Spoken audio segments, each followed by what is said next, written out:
अस्सलाम वालेकुम स्टूडेंट्स। इस जो आपके सामने अभी वीडियो चल रही है इसमें हम आपके साथ एक ही चीज़ शेयर करने वाले हैं और वो है कि 11वीं और 12वीं जमात में तशरीह कैसे करें।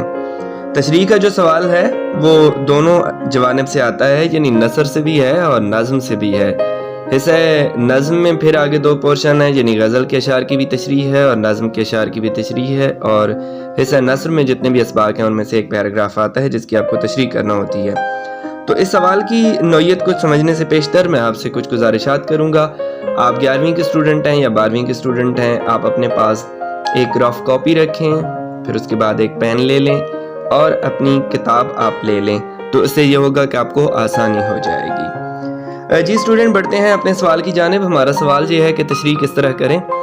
जान लें कि जो हमारा सवाल पैराग्राफ की तशरीह वाला है उसमें हमें जो सवाल होता है वो दो तरह का होता है। एक सवाल ये होता है कि मंदरजा झैल पैराग्राफ की बहवाले मतन तशरीह करें और सियाक़ व सबाक़ भी लिखें। दूसरा सवाल ये होगा इस तरह का कि मंदरजा झैल पैराग्राफ की तशरीह करें, मुसन्निफ़ का नाम लिखें, सबक का उन्वान लिखें और साथ में सियाक़ व सबाक़ भी लिखें।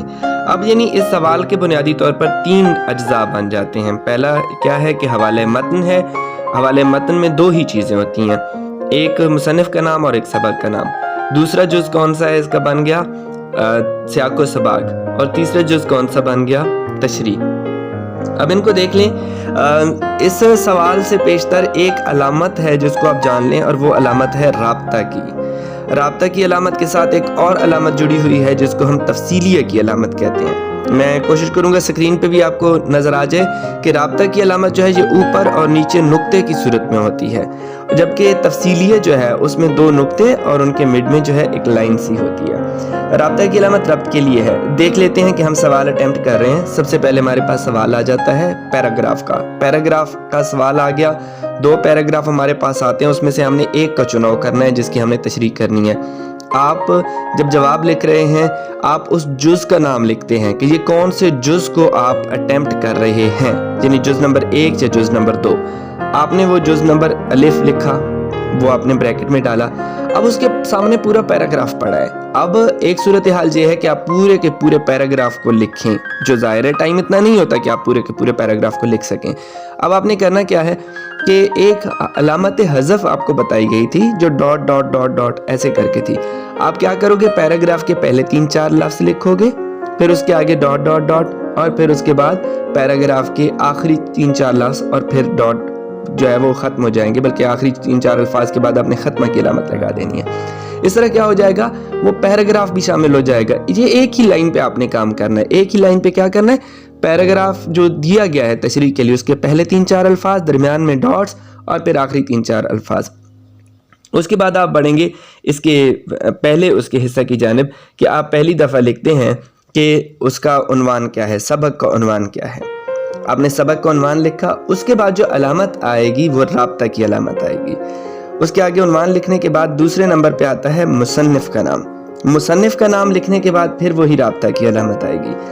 अब ये 2 चीज़ों के बाद वैसे तो हवाला मतन मुकम्मल है, लेकिन ये मैं बात उन बच्चों से कर रहा हूँ जो एक्स्ट्रा ऑर्डिनरी परफॉर्म करके, जो 90% प्लस वाले बच्चे हैं, जो ये सोच के बैठे हैं कि हमने ज़्यादा से ज़्यादा नंबर लेने हैं, हमने 95, 96, 98 तक जाना है। उनके लिए कि वो एक चीज़ एक्स्ट्रा नीचे एक और हेडिंग दें और उस पर लिखें माखज़।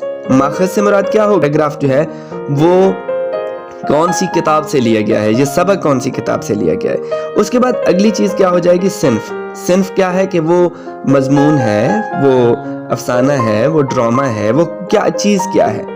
जैसे कि फर्स्ट ईयर में अब हमारे पास सिफारिश है, ओवरकोट है, ये सरगोदा पोर्ट की बात करें तो ये हमारे पास अफसाने हैं। इसी तरह अगर आपके पास आप चले जाते हैं सेकंड ईयर में, तो सेकंड ईयर सरगोदा बोर्ड में हमारे पास वो अकबरी की हिमाकतें, ये नावल से इक़्तबास है। इसी तरह वो जैदी साहब वाला है दस्तक, तो वो आपका ड्रामे से इक़्तबास है। तो यानी आपने सिन्फ लिखनी है कि वो कौन सी सिन्फ से लिया गया। सरगोदा बोर्ड के अलावा फेडरल बोर्ड में भी, यानी पंजाब टेक्स्ट बोर्ड के अलावा फेडरल बोर्ड में भी इसी तरह असनाफ हैं, दोनों तरह को। लेकिन वही बात है कि ये अगर नहीं लिखेंगे तो इसके नंबर नहीं कटेंगे। उसके अगले बढ़ते हैं। उसके बाद आ जाता है सियाक़ व सबाक़। अब जो हवाला मतन है उसके 2 नंबर हैं, सियाक़ व सबाक़ के 3 नंबर हैं और तशरीह के 10 नंबर हैं। तो आपने 2 नंबर पहले अटेम्प्ट कर लिए कि आपने पहले सबक उन्वान और मुसन्निफ का नाम लिखा। अब 2 चीज़ें आपने इजाफी भी लिखनी, कौन सी? माखज़ और मुसन्निफ। और इन तमाम के बाद जो अलामत डाली है वो राब्ता की अलामत डाली है। ये नुक्ता बहुत कीमती है कि आपने राब्ता की अलामत डालनी है, आपने तफसीलिया की अलामत नहीं डालनी। उसके बाद अगली चीज़ आ जाती है हमारे पास कि सियाक़ व सबाक़ क्या है। अब सियाक़ व सबाक़ के हवाले से ना first year Punjab text board की जो किताब है उसके सफ़ा नंबर 5 पे अगर आप जाते हैं तो वहाँ पे आपको सियाक़ व सबाक़ के हवाले से एक तफसीली पैराग्राफ मिलता है। और 9th की जो आपका गुजर चुका है, 9th की उर्दू में भी आपने इस चीज़ को पढ़ा हुआ है। मैं उसी में से आपको थोड़ा सा बता देता हूँ कि सियाक़ व सबाक़ में वो बताते हैं कि वो एक ऐसी चीज़ होती है जिसमें आप उस पैराग्राफ के बारे में बताते हैं कि वो कहाँ से लिया गया है, ठीक है ना। यानी इसमें ऐसी चीज़ नहीं है कि जो आपने बहुत ज़्यादा, और वो 8 से 12 लाइंस के बिटवीन होना चाहिए। उसकी जो खूबसूरतियाँ हैं, सियाक़ व सबाक़ की जो खूबसूरतियाँ हैं, सियाक़ व सबाक़ में सबसे पहले सियाक़ व सबाक़ लिखेंगे, हेडिंग देंगे, उसके बाद आपने उसी तरह राब्ता की अलामत लगानी है। पहला नुक्ता कि राब्ता की अलामत लगानी है। दूसरा नुक्ता ये है कि सियाक़ और सबाक़ को इकट्ठा करके लिखना है, अलग अलग नहीं लिखना। यानी आपने ये नहीं करना कि सियाक़ अलग लिखा, सबाक़ अलग लिखा, इकट्ठा लिखेंगे। तीसरी चीज़, सबक के अहम नुकात लिखेंगे और तरतीबवार लिखेंगे, यानी अहम निकात भी होंगे और तरतीबवार भी होंगे। उसके अलावा उसमें अब हवाले मतन देने की या मुसन्निफ के तारुफ की ज़रूरत नहीं है, और ना ही आप जो है इस चीज़ को कोई इतना ज़्यादा जो है वो बार बार रिपीट करेंगे, ठीक है। अगर एक मरतबा आप लिख भी देते हैं तो कोई मज़ायका नहीं है, लेकिन बार बार नहीं लिखेंगे। कोशिश करेंगे 2 पैराग्राफ देंगे, कोई आगे इसके जो है वो हवाला जात नहीं होंगे, रेफरेंसेस नहीं होंगे। ये आपका सियाक़ व सबाक़ का आइडियल बनता है। यानी 8 से 12 सत्रों के दरमियान आपने लिखना है, और फिर इसको जब आप कंक्लूजन देंगे तो आप हर जो जिस तरह जुमला मुकम्मल होता है तो उसके बाद ख़त्मा की अलामत, यानी जिसको फुल स्टॉप कहते हैं, वो ज़रूर देंगे। उसके बाद आगे बढ़ जाते हैं हम तशरीह की जानिब। तशरीह का लफ्ज़ जो है ये शरह से निकला है, यानी जिसका मतलब है खोल के बयान करना, तफसील बयान करना, वजाहत देना। तो यानी इसमें इस हिस्से में ना बड़ी अहमियत है कि आपने वजाहत के साथ चीज़ को लिखना है। जो चीज़ आपके पास मौजूद है उसको आपने खोल के बयान करना है। अब तशरीह में आपके पास 3 से 4 स्टेप हैं। पहला स्टेप क्या है कि आपने उसका आगाज़ जब करना है तो आगाज़ में आपने इस चीज़ को मद्देनज़र रखना है कि आपने पहली 1-2 लाइंस में आपने उसका आसान मतलब जो है वो उसमें शामिल कर लेना है। दूसरी चीज़ क्या होगी, आप मुसन्निफ के उसलूब के हवाले से बात करेंगे। उसलूब कैसे होगा? मिसाल के तौर पर आपके पास पैराग्राफ फर्स्ट ईयर के बच्चे हैं, फर्स्ट ईयर में आपके पास पहला सबक हम ले लेते हैं जिससे आपको समझने में आसानी हो जाए। पहला सबक है हमारे पास उसवा हसना। उसवा हसना में सैयद सलमान नदवी हैं। अब सैयद सलमान नदवी के बारे में मुसन्निफ के हवाले से थोड़ा बहुत आपने बताना है। तो अब आपको मालूम है कि ये सिन्फ के एतबार से जो है एक खुतबा है। अब सलमान नदवी जो है 1884 में पैदा हुए, 1953 में वफात पाई। अब उन्होंने क्या है, खुतबाते मद्रास नाम की एक किताब है जिससे ये लिया गया है। सैयद सलमान नदवी ने अक्टूबर और नवंबर 1925 में मद्रास के लॉली हॉल में अंग्रेजी मदरसों के तलबा के लिए कुछ खुतबे दिए थे, जिसमें उन्होंने नबी अलैहिस्सलाम की जो शख्सियत है और उनकी जो सीरत है उनका दूसरे अंबिया के साथ मवाजना किया था। शिबली नुमानी के शागिर्द थे।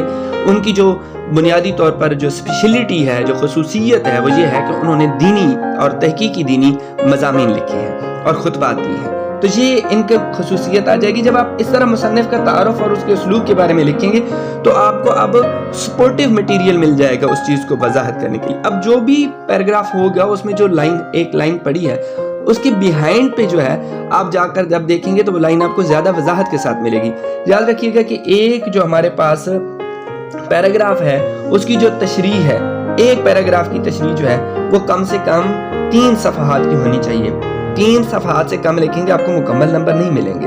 यानी एक पैराग्राफ जो होता है वो कम से कम 5 लाइंस का होता है और ज़्यादा से ज़्यादा 8 लाइंस का होता है एक पैराग्राफ। और फिर अगर आपने 3 सफ़हात पे लिखा है, आपने शायर का अदब में मकाम या उसलूब भी लिखा है, फिर आपने उसकी फ़नी खूबियाँ भी बताई हैं, आपने फ़िक्री तशरीह भी की है, उसके फ़िक्री हवाले भी बताए हैं और साथ में आपने रेफरेंसेस भी दिए हैं। तो कोई इसमें मज़ायका नहीं है कि आपको उस पैराग्राफ की तशरीह पर जो है वो 15 में से 13-14 नंबर मिल सकते हैं। लेकिन फिर वही बात कि आपने अगर अकॉर्डिंग जो है वो अकॉर्डिंग टू बोर्ड पैटर्न अगर आपने उसको अटेम्प्ट किया है, अटेम्प्टिंग में क्या है کہ आपने जस्ट ये नहीं देखना कि उसका मटेरियल जो है वो बहुत ज़्यादा मियारी है तो थोड़ा भी है तो खैर है, यानी सिर्फ मियार पे नहीं रहना, मिकदार को भी ध्यान में रखना है। थोड़ा लिखोगे तो भाई नंबर थोड़े मिलेंगे चाहे कितना ही मियारी क्यों नहीं है, लेकिन साथ साथ ये है कि ज़्यादा लिखोगे तो ये नहीं है कि एक लाइन छोड़ के लिखते चले जाओ, लाइंस भी नहीं छोड़नी,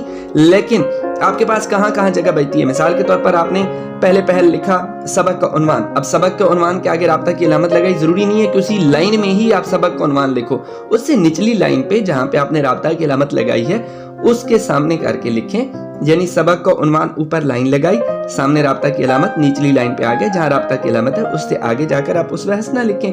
फिर नीचे आ जाए, मुसन्निफ का नाम है, मुसन्निफ का नाम अब लिखा, उसके सामने राब्ता की अलामत लगाई, उसके आगे ना लिखें, उसकी निचली लाइन पर राब्ता की अलामत से आगे करके लिखें। यानी इस तरह करके आप लाइंस बचा सकते हैं और ये कभी भी नेगेटिव नहीं समझा जाएगा, लेकिन अगर आप वैसे लाइन छोड़ के लिखते हैं तो ये नेगेटिव समझा जाएगा और इस चीज़ का आपने बहुत ख्याल रखना है। मार्जिन लाइन का मैं पिछली उसमें बता चुका हूँ वीडियो में कि आपने मार्जिन लाइन का भी ख्याल रखना है और इन चीज़ों का। अब हमारे पास जितने भी निकात हैं उनमें राब्ता की अलामत जिन अलामत का इस्तेमाल है उसमें जो है वो तफसीलिया की अलामत आपने तशरीह के बाद जो है अलामत तफसीलिया लगानी है, उसके बाद जितनी भी चीज़ें हैं उनमें आपने राब्ता की अलामत लगानी है। उसके बाद मटेरियल कितना हो, 3 सफ़ात तशरीह के हों, और उसके बाद क्या हो, एक जो अहम बात थी वो ये थी कि सियाक और सबाक अलग करके नहीं लिखना, इकट्ठा लिखना है, ये चीज़ हो गई। और उसके बाद अगली चीज़ क्या थी कि सियाक और सबाक में आपने कोई हवाले नहीं देने, उसमें कोई सब हेडिंग नहीं देनी, उसकी तवालत 12 सत्रों से ज़्यादा नहीं करनी, उसमें कोई किसी किस्म की मज़ीद शायद सुर्खियाँ नहीं देनी, ना ही मुसन्निफ का बहुत ज़्यादा तारफ़ कराना है सियाक और सबाक में। उस चीज़ को आप पहले इब्तदा में जब मुसन्निफ का नाम लिख गए, आखिरी बात जो बहुत ज़्यादा अहमियत की हामिल है कि बाज़ औक़ात बच्चों को हम हौसला शिकनी करते हैं इस बात से कि तशरीह में बार बार मुसन्निफ का नाम या सबक का नाम ना लिखें। उसकी वजह क्या है? उसकी वजह मेरा बेटा एक ही है, और वो वजह क्या है कि अगर बिलफर्ज आपने मुसन्निफ का नाम गलत लिख दिया या सबक का नाम गलत लिख दिया, सपोज आपने गलत लिख दिया, अब क्या होता है, आपने उस पर हंसना लिखना था, आप वहाँ पे लिख गए अपनी मदद आप, ठीक हो गया। वहाँ नीचे मुसन्निफ का नाम सलमान नदवी लिखना था, लिख गए शिबली नुमानी। अब यहाँ पे तो गलती हो गई, 2 नंबर जो मिलने थे वो नहीं मिले। अब आपने सियाक व सबाक में वो गलती बिलफर्ज दोबारा दोहराई है, आपने दोबारा की है, वही गलती दोहरा दी है। अब क्या होगा, वो सर्कल होती जाएगी, सर्कल होगी। अब आपने 3 मरतबा गलतियां की हैं, 2 मरतबा मुसन्निफ का नाम लिख गए, 1 मरतबा आपने सबक नाम, 3 गलतियों का बोर्ड में 1 नंबर कटता है, 3 गलतियों का 1 नंबर कटता है, याद रखना। इसी तरह आपने तशरीह में भी मुसन्निफ का नाम फिर बार बार रगड़ा दिया, बार बार रगड़ा दिया, क्या होगा, हर दफ़ा गलत लिखने पे आपका सर्कल होता चला जाएगा। दूसरी जो इमला की गलतियां करेंगे वो भी इसी तरह सर्कल हो रही होंगी, कटिंग्स भी हो रही होंगी, तो वो आपके यूं नंबर, आप बहुत अच्छी 3 सफ़े की तशरीह लिखते हैं लेकिन मुसन्निफ का नाम ऊपर गलत लिख गए थे और उसी को नाम आपने 9 दफ़ा रिपीट मारा है, 9 दफ़ा आपने लिखा है वहाँ पे। अब 9 दफ़ा लिखने से क्या होगा, आपके 3 नंबर खामा खा के कट जाएंगे, 10 नंबर में से 3 तो ये माइनस कर दो ना, बाकी वाली चीज़ जो है वो बहुत एक्स्ट्राऑर्डिनरी, बहुत ज़बरदस्त होगी, तो तब जाके पूरे नंबर मिलेंगे, अदरवाइज बिल्कुल नहीं मिलेंगे। इन चीज़ों को ध्यान में रखें, प्रैक्टिस करें। जो आप लिखो उसकी एक पैराग्राफ लो, उसके नीचे प्रेजेंटेशन को जहन में रखो, किस तरह से लिखना है, टाइम को साथ में जहन में रखो कि इतने टाइम में करनी है। आप बहुत अच्छी वाली तशरीह करते हो लेकिन आप 40 मिनट लगा देते हो, कोई फ़ायदा नहीं है भाई, आपका मजमून के लिए नंबर, अगर आप सेकंड ईयर के स्टूडेंट है मजमून के लिए नहीं बचेगा, फर्स्ट ईयर के स्टूडेंट है बाकी चीज़ें नहीं कर सकोगे। टाइम को सामने रख के फिर आप लिखोगे, फिर उसके बाद आप व्हाट्सएप करें, आप चेक कराएं, आपकी गलतियों को मैं निशानदेही कर दूंगा, आगे बढ़ें। कोई चीज़ समझ नहीं आती, कोई चीज़ मैं मिस कर गया हूँ, अगर ये वीडियो मेरी कोई उस्ताद सुन रहे हैं, मुअल्लिमीन सुन रहे हैं, कहीं पे गलती हो गई है तो मुझे बताएं ताकि बेहतरी की जा सके और नेक्स्ट वीडियो जो है वो उसको बेहतर बनाया जा सके। बहुत शुक्रिया।